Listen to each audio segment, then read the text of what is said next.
Abrimos tertulia con Vigilancia y control como pretexto del COVID-19.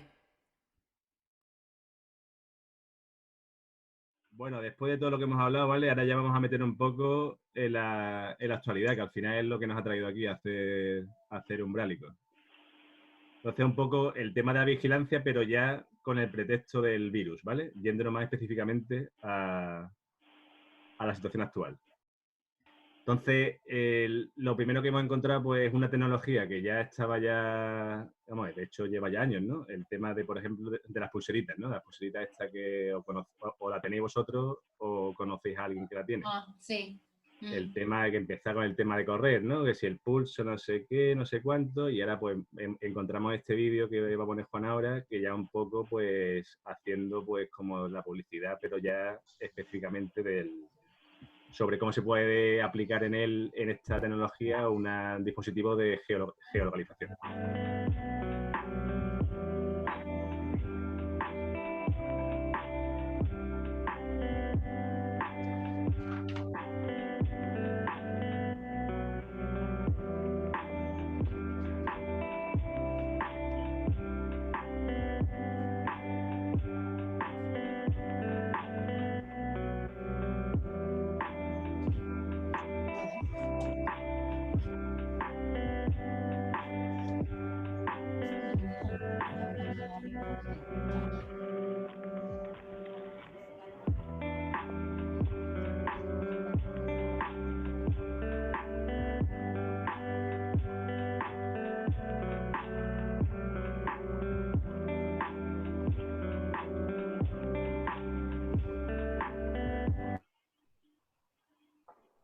Bueno, el vídeo muy bonito y un poco enlazar, después de haber visto esto, que bueno, ya todos conocíamos la tecnología, pero a lo mejor alguien no sabía su aplicación con el virus.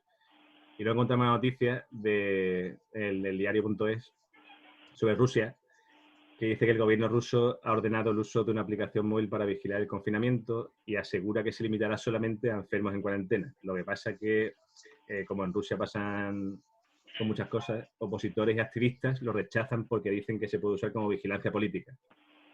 Entonces la pregunta que os lanzo es si creéis que se pueden usar estos mecanismos de control como herramientas de vigilancia política. Un poco redundante. Yo solamente, antes de que la gente empiece a debatir, voy a puntualizar una cosa que también, o sea, respecto a la noticia esa, que además, eso para la gente que tiene el coronavirus correctamente, pero después también indaga un poquitín, que eso lo han como, digamos, como combinado con una aplicación también que es una especie de código QR que se le envía a la gente sana para permitirle salir de casa. O sea, digamos que tú tienes que dar la explicación únicamente pues, para ir a la compra o para ir a alguna necesidad mayor, como que tú tienes que pedir ese permiso y te mandan un código QR para tú poderte Sí, mover en por Corea, ahí. aquello se hizo en Corea, Paco, o algo así. ¿Puede Sí, ser? el código QR es de Corea. Sí, Corea. correcto.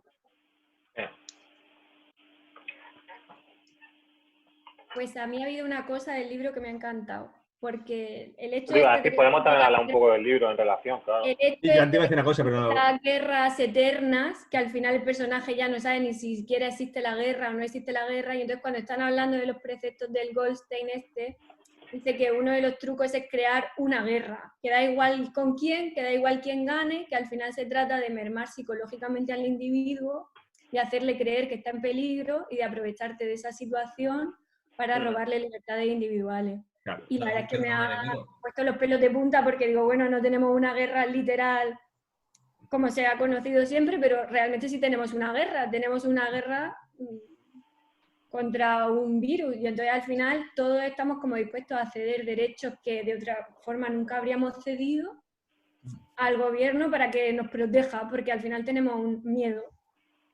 Esa es la cuestión de fondo. Entonces me ha Exacto, encantado, vale. me ha encantado. Muy bien traído, porque esa guerra fuera de plano siempre, esa guerra que no sabes ni siquiera si existe en el libro, ¿sabes? Porque Es verdad. esa es clave para que tú puedas someter psicológicamente al resto de la población.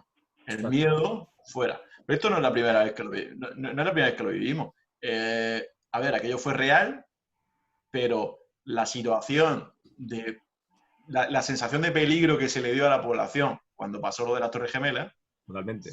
fue mayor que lo que uno conscientemente o el riesgo de pérdida de vidas podía tener en su día a día, ¿no? Y ahí vendimos mucha libertad. Ahí vendimos todos los protocolos empezó todo. Ahí empezó todos los todo. protocolos en los aeropuertos, toda la psicosis de peligrosidad. Y cualquiera que viaja a países que supuestamente tienen muchos terroristas sabe que es posiblemente más fácil morir en un accidente de tráfico que morir en un atentado terrorista, ¿no? Entonces, es verdad que estamos en una circunstancia sanitaria posiblemente la más grande de los últimos 70, 80 años, en nuestra zona, también, porque Claro. hoy estaba leyendo Sí. que la malaria mata 500.000 personas. Sí. Sí, eso es una locura. Si vamos, la malaria son 500.000 de personas al año. Sí, pero como no nos toca. El ébola tenía una letalidad del 30% que puede llegar hasta el 90%, ¿sabes? El sarampión, en 2017 mató a 100.000 personas. Y vale, no son enfermedades que afecten. Viene bien que saques el tema del sarampión, porque después también vamos a hablar de ello.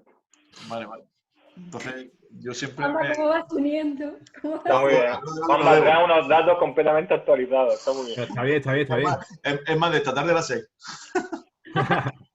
Sí, pero no tiene nada que ver. O sea, tiene que ver la enfermedad de sarampión, pero no con lo que estabas comentando. Pero vamos, genial.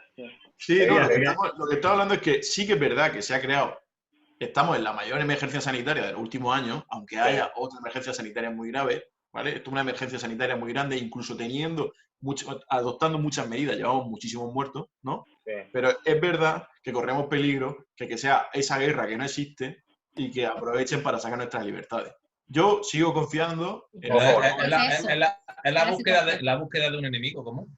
Exacto. Constantemente. Pero yo sigo pensando que confío en nuestra sociedad y confío en nuestras autoridades y confío en que nosotros somos una democracia suficientemente madura para que no aprovechen esto para sobrepasar nuestras libertades y nuestra... Bueno, vamos. Una noticia encontramos en el Español que eran como 5 propuestas que se han escuchado en España para luchar contra la pandemia, ¿vale? Que es la siguiente. El pasaporte inmunitario, la geolocalización para los contagiados, confinación de asintomáticos, los test masivos y el uso de mascarillas para toda la población. ¿Qué opináis sobre estas diferentes, que tendréis en la cabeza, claro, porque están al día a día? ¿Qué opináis sobre las diferentes soluciones que se están dando? Pues el pasaporte inmunitario lo iba a empezar a hacer Chile. El tema es que todavía no está claro que realmente la gente que ha pasado la enfermedad tenga inmunidad. Esa es la cosa. La OMS todavía no lo ha confirmado y ahora en Corea estaban diciendo que sí, que lo que pasa es que los pacientes que eran dudosos era porque los test habían fallado, pero ni siquiera es un tema que esté claro. Claro, es que eso no esté claro, no puedes hacer ningún pasaporte inmunitario porque le estás ofreciendo a la gente una garantía de una seguridad que no existe. Sí. Luego tenemos por ahí, creo que tenemos, perdona, Juanma, una noticia por ahí, no sé si la escuchaste esta semana, hace 2 días creo que fue, que un experto coreano ha asegurado al 100%, ¿no, Paco? Ha asegurado que... Sí, que los fallos son fallos de test, que realmente la gente no se puede reinfectar, pero bueno, eso todavía la OMS no lo ha aceptado. No sé si Madrid y Laura saben que Mariajo es médico. Está bien comentarlo porque es que... bueno, sí, pero de inmunidad no tengo ni idea, ¿eh? Más idea que nosotros seguro. Mañana lo descubre. No, pero que está bien comentarlo, digo, que jolín. Lo que parece seguro, ¿no, Mariajo? Que si la inmunidad existe, sería solo temporal, ¿no? Claro, eso tampoco se sabe. Si la inmunidad duraría un par de meses, si la inmunidad dura años, en cada paciente en principio dura distinto. También hay dudas si cada cuánto tiempo habría que repetir el test de anticuerpos para poder prorrogar ese pasaporte de inmunidad. O sea que yo creo que es una cosa todavía que está muy en el aire y que quien lo haga se va a equivocar. Y una pregunta que para mí sería clave. Te lo pregunto porque no tengo ni idea. Si una persona, aunque sea inmune, ¿no? Vamos a suponer que la inmunidad existe después de contagiarse por 2 meses, por 3 meses, por lo que dure, ¿no? Aunque sea inmune, ¿podría ser portador del virus? O sea, propagador del virus. Bueno, sí podrías, es que ahora cuando te hacen el test de inmunidad, que es de anticuerpos, como que lo has pasado, lo estás pasando, inmediatamente después te hacen la PCR si te sale positivo. Sí. Entonces, cuando tú das un test de anticuerpos positivo, como que lo has pasado o lo estás pasando, te hacen la PCR. Si la PCR es negativa, es que ya lo has pasado. Si en teoría no te puedes reinfectar, es cuando te darían el pasaporte inmunitario. Y si la PCR es positiva, es que lo estás pasando ahora mismo y entonces te mandarían a tu casa de cuarentena. Pero entonces, no, lo que yo digo es, yo ya lo he pasado, ¿no? Han pasado 2 meses, soy inmune, pero soy Pero portador. no puede ser portador. ¿No? A mí no me afecta, pero yo se lo he pasado a otro, no. No.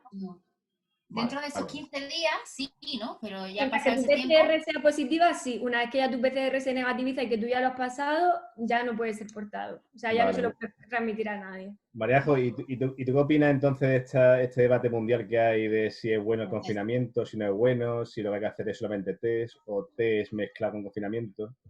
¿Tú eso qué opinas? Pues desde mi desconocimiento, yo creo, y partiendo de la base de que tuviéramos una cantidad de test ilimitados y una cantidad de fondos ilimitados, yo creo que es muy interesante la idea de hacerle test a la población a la hora de romper el confinamiento. Ya. Porque al final rompes el confinamiento con muchas más garantías. Hoy hemos salido aquí todos a correr y al final te cabe la duda de si la persona que está corriendo al lado tuyo es positivo y te puede infectar o no. Totalmente. Si no hubieras hecho a todos test masivos, pues al final sales a la calle con más garantía. Tú que has estado dentro, tú que has estado dentro, Mariajo, o sea, las medidas, ya no sé, ya no digo las que han dicho el gobierno que iban a tomar, sino las reales que se han tomado, digamos, y tú que has estado viéndolo desde dentro en temas sanitarios, si ha habido mascarillas, si no, si se han hecho test, si Pues no. mira, ha habido mucha ¿Cómo improvisación. consideras que ha habido esto? Es que yo creo que al final es algo que nos ha pillado a todos de nuevas, que nadie sabía, un día decían una cosa, otro día se decía otra, porque al final íbamos descubriendo mucha información sobre la marcha. Entonces, por ejemplo, al principio decían que las mascarillas no merecía la pena usarlas. Luego empezamos todos a usar mascarillas con la idea de que no nos infectaran. Y ahora lo que se ha visto es que es verdaderamente eficaz que tú te pongas la mascarilla para no infectar a otros, mucho más que tú te pongas la mascarilla para que no te infecten. Porque realmente la mascarilla para que no te infecten tiene que ser una mascarilla FFP2 que te cubra perfectamente la cara, que tú te la quites como si fueras un cirujano, que te la pongas, que te laves las manos, que te la quites. Eso es para que no te infecten. Para tú no infectar vale hasta con una mascarilla de tela. Entonces al principio dijeron que no hacían falta las mascarillas, luego todos los que la llevaban era gente mayor para que no le infectaran a ellos y al final a mí sí me parece interesante, si es cierto lo que dicen, que puede haber hasta un 30% de población asintomática, pues me parece interesantísimo. Ya no por aquí salir tú solo a la calle a pasearte, sino a la hora, por ejemplo, de ir en el metro de Madrid, claro, al final es que son espacios reducidos. Ya. Muy bien. Bueno, pues ya... Yo que no entiendo un poco eso, o sea, el tema de cómo se ha llevado lo de los test. Yo eso es lo que no acabo de entender, que todavía a 2 de mayo sigamos sin hacer test masivos. A 2 de mayo. A una cosa que no entiendo, viendo cómo se llevan otros países, teniendo abastecimiento de test en España, exportando fuera, es algo que eso es de verdad a 2 de mayo. Yo en verdad, la única manera, y lo he comentado con algunos de vosotros, lo único que yo veo es que en realidad que no ha interesado que haya test, o sea, en ningún momento, que no interesaba que hubiera test, que se habían metido en un follón gordo y que hubiera muchos test era un número muy alto de infectados seguramente. Eso nadie lo entiende. Creo que en ningún momento han querido... No, hay algunos que lo entendemos. Hombre, yo creo que hay que partir también de la buena fe del gobierno. Exacto. Porque si empezamos a dudar también de eso, entonces partiendo de la buena fe del gobierno, es verdad que esto ha sido una época tan loca que yo creo que ha sido imposible hacerse con test y hacerse con test eficaces. Vale. Sí, lo que pasa es que hay países que lo han conseguido mejor, nosotros lo hemos conseguido peor. Somos 45 millones de españoles. Sí, bueno, pero mira Alemania. Pero ¿cuál es la realidad de Alemania? ¿Alemania cuántos test hace? Alemania, no, hombre, tampoco estoy ahí al día, pero... Según dicen, como mucho, 500.000 a la semana. Pero dicen, eso ya entramos en si nos... Eso ya es entrar en si nos creemos o no las cifras de contagiados, pero vamos, están haciendo vida normal y el número de muertes contagiados, vamos, comparado con España, te avisa.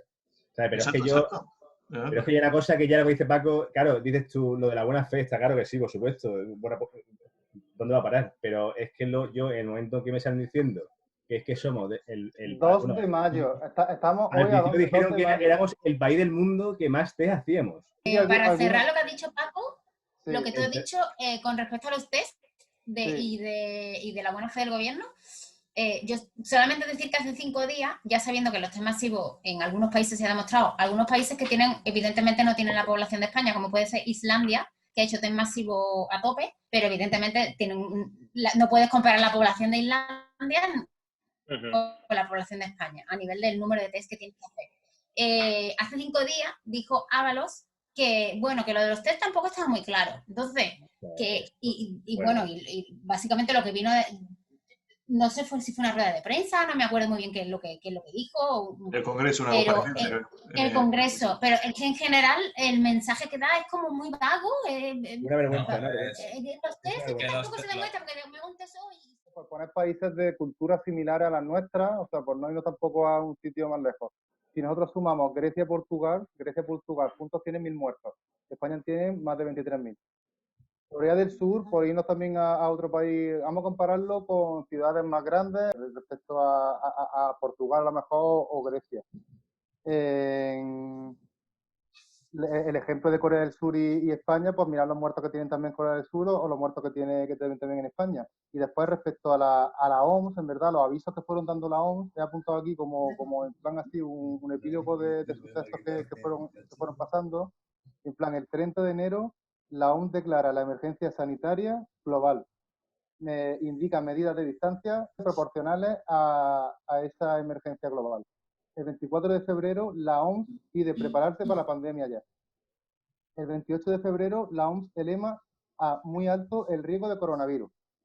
El 2 de marzo la Unión Europea aconseja medidas de distanciamiento, reuniones, colegios, etcétera, todo ya cerrado. Y por fin, el 11 de marzo se declaró por parte de la OMS la pandemia global. Y a todo esto, el 15 de marzo fue cuando España empezó a tomar las medidas con el estado de alarma. Cuando empezaron a tener, digamos, avisos desde el 30 de enero y aconsejando que tuvieran previsión de mascarillas, que no vendían. Bueno, eso después también lo explicaremos con el ejemplo de Taiwán. Sí, eso lo vamos a ir. Antes de pasar a Taiwán, me gustaría hablar de España. Porque además creo que soy el único que está más de acuerdo con la estrategia que adopta España, ¿no? Entonces, a ver, es obvio que más test es más información. Es obvio que un confinamiento antes es mejor, ¿no? Eso yo creo que estamos todos de acuerdo. Pero, ¿qué es lo que pasa? Al final, bueno, y además esto me recuerda a la película, no estamos siendo manipulados informativamente por un recorte de la información y una modificación con una información única. Al final lo que estamos es bombardeados. Y estamos bombardeados por distintos medios que cada uno, no nos equivoquemos, en España están muy politizados los medios, cada uno tiene sus propios intereses y su propia hoja de ruta. ¿Vale? Nos están bombardeando y al final no sabemos ni cuánto test está haciendo cada uno, ni cómo lo está haciendo, ni nada, porque estamos realmente bombardeados. Vale. Test masivo. Claro, sería maravilloso, pero como en cualquier tipo de economía, hay que gestionar lo que son los recursos escasos. Somos 46 millones de personas. Nosotros, antes de hacer test, estamos todos confinados. La medida es, si te hago un test y eres positivo, te confines. Nosotros, como no podemos hacer esa masividad de test, porque es imposible, es que no tenemos ni personal ni test. Somos 46 millones de personas. Habría que hacerle por lo menos a cada persona 2 o 3. Que no tienen la misma repercusión para hacer test una ciudad grande en la que haya más movimiento de personas que un pueblo pequeño. Entonces, no va a destinar los mismos medios de test ni el mismo número de test para una ciudad grande, que a lo mejor, como se ha demostrado, en islas pequeñas en las que no hace falta hacer test porque realmente no ha habido contagio, no ha habido gente que haya sido contagiada. Entonces, esos 40 millones de personas, 46 millones de personas los puede reducir muchísimo y puede tener muchísimo más control de la población. Es que si se destinara un poquito a pensar en esa, yo creo que se debería haber hecho un análisis mejor de la situación. En España, la cosa está perdida, Juanma. Sí. Es que la cosa está que aquí la cuestión no es hacer test a todo el mundo. Aquí al final esto es un testeo estadístico. Es un testeo por zonas, ¿sabes? Que eso es lo que ha hecho Corea. Corea ha hecho un testeo por zonas y estadísticamente ha ido controlando dónde estaban los focos. Claro. ¿Sabes? Donde había más focos. No por zona. No por zona, sino por foco. Bueno, Claro. sí, por foco. Eso es lo que, mira, exactamente lo que recomienda la OMS es test, track and trace, ¿vale? Es testea donde está el foco, o sea, las personas que tienen síntomas, y busca de dónde viene. No te dice que hagas test masivo. Claro, eso. Hombre, Sí, pero pero al final eso, no se ha testeado. Pero es que no te dicen que hagas test masivos, no dicen que hagan test al azar. Dicen que testes a las personas que tienen síntomas Claro, y que pero eso se ha busques de dónde puede venir. Pero A las yo te voy a personas que tienen poner un síntomas, ejemplo, yo te voy a poner un ejemplo de lo que ha pasado en España. Mi hermano fue positivo. Entonces nosotros comimos con él un miércoles y Sí. él empezó con síntomas un jueves. Que no, Sí. y entonces el sábado a él le hicieron el test porque tenía guardia el domingo y no fue a trabajar. Y él salió positivo. Yo el lunes llegué al trabajo y cuando llegué al trabajo vi el mensaje de soy positivo. Y lo primero que hice fue ir a salud laboral. Y me dijeron, ¿qué contacto has tenido tú con tu hermano? Y dije, pues estuvimos comiendo toda la familia con él y luego yo esa tarde fui a su casa. Ah, bueno, eso no es un contacto tan importante. Puedes seguir trabajando. Claro. Al final, en una estrategia según la OMS, lo que tendría que haber hecho es haberle hecho test a mi hermano, test a toda nuestra familia, Totalmente. test a los niños, test a... Y eso no lo han hecho así. test, para mí, test o aislar. Al final, si a ti te hacen un test y eres positivo, Claro, a ti lo único que te van a decir es que no te ha hecho aísles. la estrategia, se ha seguido una estrategia un poco al momento. bolete. Pero Claro. bueno, cuando no sabemos lo que pasa con algo, tú te vas moviendo con las circunstancias. Sí, pero que al final eso es lo que se ha hecho en España. Yo te digo la realidad de lo que se ha hecho en España, ya ha sido esa. Bueno, De tú puedes seguir trabajando y te digo yo, igual que el que es frutero, el que no sé qué, bueno, pues sigue trabajando y ya está. Bueno, vamos a pasar. nosotros, todas las recomendaciones en el trabajo era que si cualquiera tenía algún síntoma, no podía ir al trabajo. Y esa era la información oficial. Y lo que decía Paco de las informaciones de la OMS, nosotros no empezamos a tomar medidas el 15 de marzo. El 15 de marzo se decretó el estado de alarma. Correcto, se dice. Nosotros, mira, nosotros tuvimos una visita de griegos y alemanes, italianos no vinieron ya en prevención de eso, la tuvimos alrededor del 24 de marzo, de febrero. Y ahí ya teníamos gel hidroalcohólico en las mesas, guantes y manteníamos distancia entre personas. O sea, también estamos teniendo un poco de memoria, que no todo el mundo lo hizo porque al final esto es un tema de mucha responsabilidad personal, de cómo uno... Ahora mismo aquí el Estado te puede decir misa, pero si yo voy al vecino y le doy un abrazo... Pero si tú realmente ves desde los medios de prensa y ves desde la televisión y desde tu propio gobierno que esto es un virus, que no mata, que hay más accidentes de tráfico, que hay más cosas, que aquí va a haber 2 o 3 infectados, como mucho, y demás, pues la gente se lo tomaba muy a coña. Vamos a pasar al siguiente, ¿vale? Por supuesto que llegaron tarde. Eso no lo llego. No niego que llegarían tarde, pero creo que cualquiera en sus circunstancias hubiera llegado tarde. Pero es que yo no sé si es una justificación o una descripción. Yo creo que no sé si eso es una justificación o una descripción de los hechos, quiero decir. Lo mismo da. Yo no lo veo así.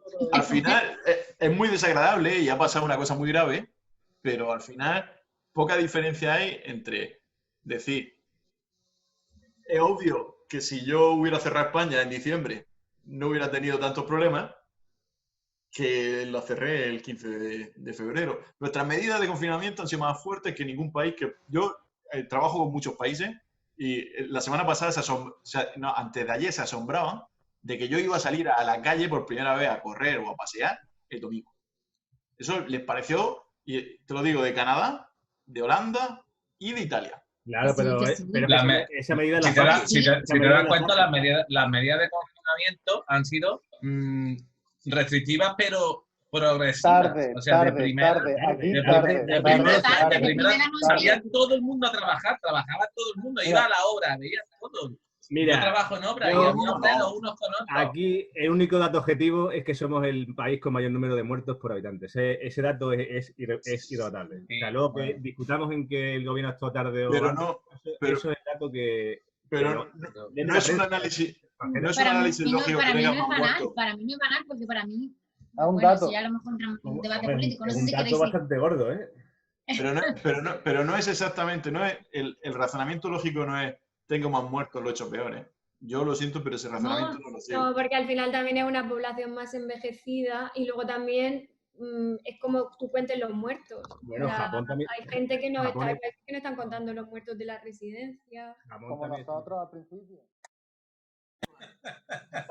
Cogemos el avión a Taiwán, ¿vale? Que el ejemplo de Taiwán es muy característico de lo que ha pasado, porque como está con China, China lo toma como su territorio, pero tiene independencia. Entonces encontramos la noticia en el país de que la isla, con un gobierno democrático, y esto es importante, que China veta como miembro de la OMS, al considerarla parte de su territorio, ha conseguido mantener el coronavirus a raya. El modelo reacción rápida, apunto, la reacción rápida, creo que he leído hoy que fue el 31 de diciembre, o sea, cuando ya vieron el tema. Tecnología y mascarillas para todos. Y ahora vamos a poner un vídeo que ha pasado esta semana, en el que una periodista de Taiwán entrevista al vicepresidente de la OMS. No sé si lo habéis visto, pero bueno, vamos a verlo porque es muy característico. Te corrijo, Pablo, fue hace un mes y pico, creo. Vale, perdón. Considered Taiwan's membership.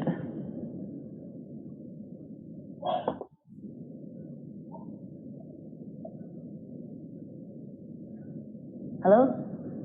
I'm sorry, I can't hear. I couldn't hear your question. Okay, yeah. Let me repeat the question. No, that's okay. Let's move to another one then. Right, because I'm actually curious on talking about Taiwan as well, on Taiwan's case.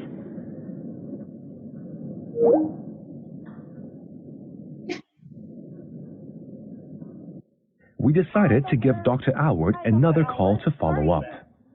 And I just want to see if you can comment a bit on how Taiwan has done so far in terms of containing the virus. Well, we've already talked about China, and you know, when you look across all the different areas of China, they've actually all done quite a good job. So with that, I'd like to thank you very much for inviting us to participate, and good luck as you go forward with the battle in Hong Kong. Bueno, esto es lo que se llama el refranero español escurrir el bulto, ¿no? ¿Estamos de acuerdo o no? Pero... Hablan... Voy a hacer preguntas. Hablan fuentes que hablan de la poca repercusión de la estrategia de Taiwán. ¿Y a qué creéis que es debido? Porque no le paga la OMS. Pero, a ver, eso es burro. Exacto, pero no tiene ninguna responsabilidad para mí la OMS de eso. La OMS es una agencia de la ONU, ¿no? No, la OMS es un organismo que está subvencionado por gobiernos y está demostrado que está subvencionado por empresas farmacéuticas.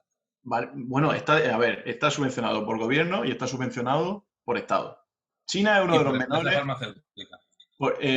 por gobierno, por particulares y por empresas, ¿no? Pero la OMS no deja de ser un organismo parte de la ONU. Y lo que pasa es que Taiwán no tiene membresía en la ONU. Y si no tiene membresía en la ONU, no puede tener membresía en la OMS. Como no la tiene Palestina o como no la tienen otros estados. Entonces, querer echarle ese bulto a la OMS, no le veo el punto. ¿Por qué se le prohíbe la entrada a Taiwán en la OMS? Porque no se le acepta a los estados miembros. La historia de Taiwán... ¿Por el veto que le tiene China? China y otros países. Muchos países son los que votaron en contra de la entrada de Taiwán a la ONU. ¿Sí? Para mí hay que olvidarse de la OMS. Porque lo que hay que centrarse es en la ONU. ¿Por qué Taiwán no es parte de la ONU? Podéis mirar por internet quiénes son los gobiernos que votaron en contra de la entrada de Taiwán a la ONU. Y si no está en la ONU, no está en la OMS. Y la OMS lo considera una parte más de China. Y como muchas otras partes de China, ha hecho un buen trabajo para parar el virus. Como no ha habido casos masivos en Pekín, ni en Shanghái, ni en otras zonas. China es muy grande. Y bueno, ya, siempre podemos vivir con esa desconfianza. Y esa desconfianza la podemos usar siempre, decir, que sepamos... ¿Qué interés, o sea, y la cosa también por donde voy yo, qué interés tenía la OMS en ocultar la realidad que estaba pasando en China? ¿Qué interés tenía la OMS en...? Sí, porque la OMS no solamente es China. A ver, la OMS, como no es un ente soberano, trabajará con los datos y con las circunstancias que cada país le aporta, ¿no? Tendrá observadores, no lo sé, yo ahí desconozco. Pero no le podemos pedir a la OMS. La OMS yo creo que está para otras cosas, está para coordinar con lo que los estados le aportan, con lo que los estados soberanos le ayudan. Una cosa que esté para eso, de acuerdo, pero yo me refiero a que yo creo que ha habido indicios de intentar encubrir lo que estaba pasando en China. O sea, no es que se dedique tal, no, pero otra cosa es que tú intentes encubrirlo, tío. No lo sé, a mí desde el principio, yo me acuerdo de estas navidades, recibíamos mucha información de lo que está pasando en China. Sí, es verdad. Y nos lo tomamos un poco a risa. Nos tomamos un poco a risa. Un hospital en 10 días en China era como, pero bueno, pero que estos chinos están locos. Y lo que pasa es que si hacían uno, luego te hacían 8 por la espalda, que es lo que decía el doctor Cavadas. Esa es la cosa.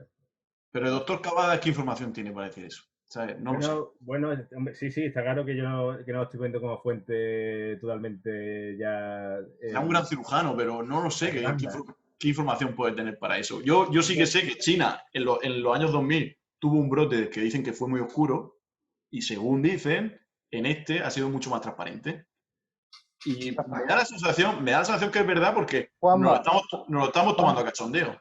Mira, en relación al vínculo que pueda tener o no, yo es que no sé si tienen vínculo, evidentemente no. Yo solamente son datos que en verdad tú después ves y dices, a veces yo no soy partidario tampoco ni me gusta cómo va Trump. Es el primero que cuando salió Trump como presidente dice, hostia, pero después es que cuando coja y le corta la subvención a la OMS, pues dice a veces, es que a lo mejor tiene otro sentido o algo, no lo sé. O sea, datos también respecto a... ¿Tiene sentido quitarle el sueldo a los bomberos en mitad de un incendio? Escúchame, datos que te estoy diciendo, pero si ves... Si le damos esa legitimidad a la ONU. Está muy bien el debate, ¿eh? Si ves que el bombero, en lugar de apagar tu casa, lo que hace es aprovechar y echar más madera, pues te lo piensas. Una serie de datos, te voy a decir. Una serie de datos. El 23 de enero, la OMS declara que en China efectivamente se ha comprobado que ya hay contagios entre humanos, pero que no puede asegurar, o sea, que a lo mejor fuera de China no. O sea, que no puede asegurar que fuera de China pueda haber el contagio humano. Haya habido ya contagio entre humanos. Sí, sí. Una vez ya ha habido contagio entre humanos en China, dice que ya hay contagio en China, pero que no pueden garantizar que no pueda haber contagio entre humanos fuera de China. El 30 de enero, la OMS alardea de la transparencia de China y dice que la transparencia de China está protegiendo al mundo. Es más, dice que ya un poquitín más avanzado, 2 días o así en febrero, dice que no hace falta las restricciones aéreas con China y que todo el mundo debería tomar ejemplo de las reacciones que está o sea, de las reacciones no, del poder que tiene el Partido Comunista Chino para poder tomar decisiones rápidas y las que ellos quieran, digamos, ¿vale? No creo que dijera eso, que el padre del Partido Comunista Chino, ¿sí? ¿Lo dijo así tal cual? Sí. Y posteriormente, el 19 de marzo, anuncian ya que en China ha habido casos cero. Cuando también se demostró después que era mentira, que no hubo casos cero, que hubo rebrotes, que hubo de todo. Todo eso son comunicados que estuvo haciendo la OMS en determinados momentos. A veces la reacción en Europa, o sea, por eso digo que yo entiendo, o sea, que evidentemente no es el momento de cortarle dinero, no es el momento de cortarle el agua de cortar el agua a los bomberos, pero es que si tú eres uno de las mayores inversiones de esos bomberos y tú estás viendo que a lo mismo te la estás metiendo, dices, hostia, es que ojito con lo que está pasando aquí. Es que en verdad, o sea, yo evidentemente que yo no sé nada, pero lo lees y dices, hostia, es que son muchas cosas. Todas las fotitos de la OMS con el gobierno chino, ahí sentaditos en sus mesas, todos muy sonrientes, todos muy... Se sientan igual y son muy sonrientes con todos los gobiernos, porque al final son una agencia que es transversal y que tampoco no tiene una soberanía. No tiene... bueno, un dato. China es uno de los menores aportadores a la OMS. Estados Unidos es el mayor aportador, tanto privado como gubernamental. Claro, bueno, sí, ¿querías decir algo, Laura? Ahí ya vamos... Sí. No, simplemente decía que no sé si esa falta de transparencia o el cambiar, como estaba diciendo antes María José, que esto nos ha pillado a todos, como, bueno, que nos ha pillado el mundo en general así, sin tener conocimiento de qué iba a pasar ni cómo iba evolucionando nada. Realmente no sabíamos cómo iban a evolucionar las cosas, aunque... Entonces, la OMS ha ido dando paso. Ahora no me retracto, pero no digo lo mismo. O sea, voy cambiando de opinión en función de cómo van pasando las cosas y creo que eso también genera muchísima incertidumbre y pérdida de confianza, porque en una institución como la OMS, dices tú, pero esta gente que se supone que es la defensora, es la Organización Mundial de la Salud, o sea, tienen que estar los mayores expertos, deberían de estar ahí, pero... Vamos, que tienen que estar, ¿sabes? Si Taiwán tiene información para tomar la decisión que tomaron tan pronto, la OMS tiene que estar, con todo el presupuesto que tiene que estar en disposición, creo yo, información más que nadie, sobre cualquier pandemia o cualquier cosa que surja en los laboratorios que estén controlados, de tomar lecciones. Y más el ejemplo de Taiwán, sabiendo que pasó también la epidemia del SARS, o sea, teniendo experiencia ante cosas así. A mí es lo que no me encaja. Tú lees las medidas que tomaron Taiwán y son medidas muy lógicas sin tener que llegar a lo que se está llegando. La OMS sí, es como si el Taiwán, el gobierno, si tiene información veraz, es como si la OMS también la tuviera, que debería tenerla por información y por presupuesto, ¿sabes? Decir en enero, el 1 de enero, oye, señores, a todos los países del mundo, que a partir de ahora, más de 30 personas o 100 personas o X personas reunidas, se acabó. Es muy difícil de aplicar eso. Al final eso es una decisión política, eso no es una decisión técnica. No, bueno, claro, pero la OMS da consejos, ¿no? A los estados en cuanto a salud. Supuestamente eso tú lo has dicho consejo. Pero consejo. Es que no lo dieron. Según ha dicho Paco antes, sí. No, hasta final de febrero. No, antes Paco ha descrito que alrededor del 20... La primera noticia que dieron fue el 23 de enero. Vale, bueno, sí. Vale, sí, pero bueno, pero ¿cómo fue? En plan, pero muy... La noticia que yo he dicho del 21 de enero dice que ya había contagios en China de humano a humano. Pero no se sabía en el resto del sitio. Sí, oye, a mí hay una cosa que me gustaría preguntar, Juanma, que has comentado tú antes, ¿vale? Del tema de la entrada o no de Taiwán, pero no solo a la OMS, porque no tiene, por decirlo así, competencia, sino que hubo ciertos países que votaron en contra de su entrada a la ONU, que es la que realmente te da el derecho a entrar a la OMS. ¿Cómo va el tema ese? Taiwán nunca ha tenido los acuerdos suficientes para poder entrar a la ONU. Entonces, todos esos países lo reconocen como una provincia dependiente de China. Ahí está, pero realmente es un poco por temas políticos de que China, por decirlo así, pues no lo reconoce, ¿no? Entonces, por eso no entra en la ONU y por eso no entra en la ONU. China y muchos otros. Yo supongo que España tampoco lo tendrá reconocido. Vale. China hay que mirarlo. No sé, se puede mirar muy fácil, podéis mirar muy fácil qué países no reconocen a Taiwán como un estado para que sea miembro de la ONU y por lo tanto de la OMS. Y como no es miembro de la ONU, no es un interlocutor como estado. Pero no se puede aprender. No se puede aprender de una cosa que se haya hecho bien porque no pertenece. Se toma nota. ¿No?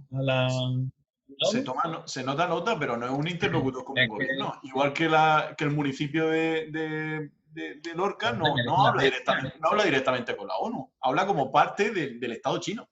Pero merece la pena sentarte a hablar con alguien que te está demostrando que está haciendo las cosas bien. Por supuesto, seguramente no podemos decir que no se sentaron a hablar con técnicos de Taiwán. Sí, pero realmente... La única diferencia es que la OMS se refiere a Taiwán como parte del Estado chino. Sí, pero que claro, que ahí realmente lo que puede haber son intereses políticos. No voy a poner aquí ahora el ejemplo de Cataluña, pero sería algo parecido a que realmente a lo mejor Taiwán quiere a lo mejor asumir un protagonismo que realmente puede ser que a nivel diplomático, por decirlo así, no tenga. No le corresponde. Yo creo que por ahí van los tiros. Y simplemente, y España, por ejemplo, pues seguramente no reconocerá a Taiwán porque no quiere que le pase lo mismo. Y en Europa, el único país que reconoce a Taiwán es Ciudad del Vaticano. Pues ya ves. La Santa Sede, pero creo que solo hasta 2007, o a partir de 2007 o hasta 2007. Entonces podemos decir que con la Iglesia hemos topado, ¿no? Tenemos tu pasión. También hay 20 países que reconocen a Taiwán. 20 países. ¿De peso mundial o cómo son? No. América, Belice, El Salvador, Guatemala, Haití, Honduras, Nicaragua, Paraguay, República Dominicana, San Cristóbal y Nieves, Santa Lucía, San Vicente y las Granadinas. Suele pasar en estos casos.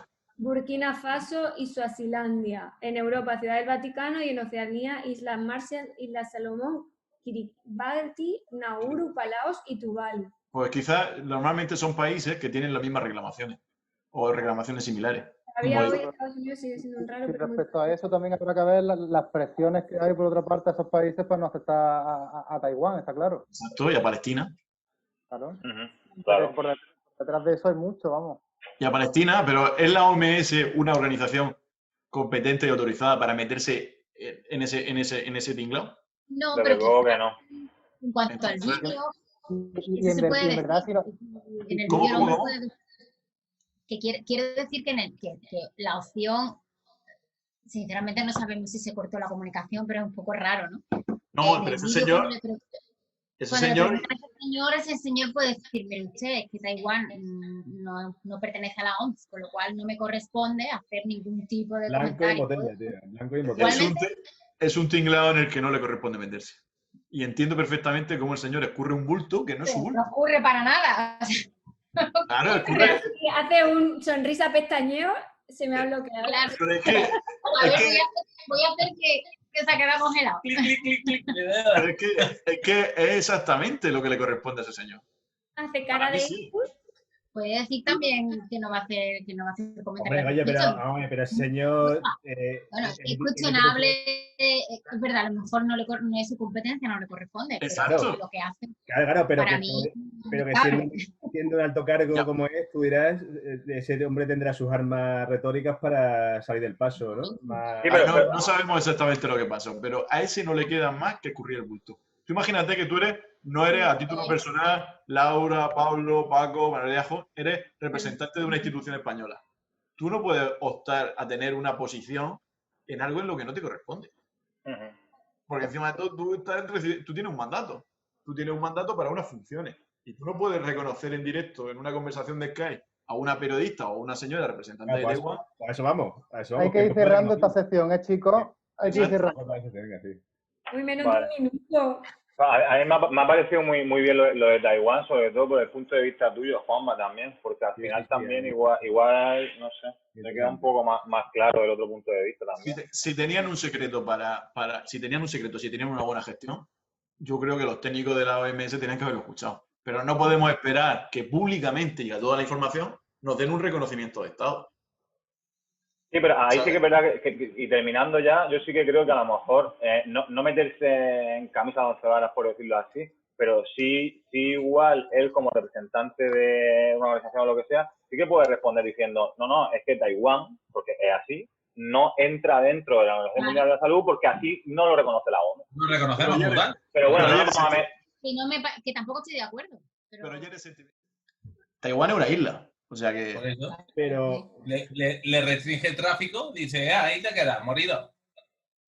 Bueno, una de las cosas que hubieran hecho hubiera sido restringir el tráfico, igual que hemos hecho en todos lados. Igual que han hecho en Wuhan. ¿No? O sea, No. Mira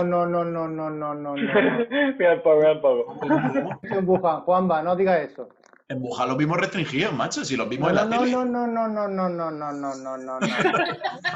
Explícame eso. Porque...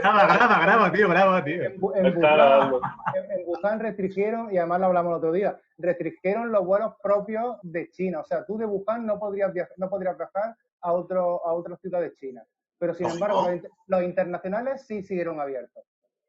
Bueno, pero es lógico. ¿Es lógico eso? Tú tienes que dejar no salir, pero entrar, bueno. ¿Cómo? No, salir y entrar perfecto, pero tú moverte entre China, o sea, la gente de Wuhan, el resto de China no. Vale, normal. Al resto del mundo sí. De Wuhan. Sí. Pero fueron los vuelos estos, por ejemplo, España sacó a 100 personas. Vuelos de turistas de Wuhan podían salir internacionalmente, pero no podían viajar nacionalmente a China. El equipo de fútbol de Wuhan estuvo aquí en Málaga. Y eso, para mí eso es un descaro. Pues me parece grave, claro, me parece grave. Para mí eso es un descaro tremendo. Bueno, el tema no lo muevo en China, pero fuera de China que pase lo que tenga que pasar. Y más yo diciendo que no pasa nada, que está controladísimo, chavales. Que aquí hay nada más que 80.000, aquí somos no sé cuántos millones y hay nada más que 80.000 contagiados. Pero China no dijo que no pasaba nada, Paco. Esto es una gripe de nada, Juanma, en todos sitios, es una gripe de nada, de no sé cuántos miles de millones de chinos, 80.000 contagiados nada más y 3.000 muertos. muy pequeñito. Porque vimos la tele Navidad. Pero, o sea, los números son los que te estoy diciendo. Los números son 80. Pero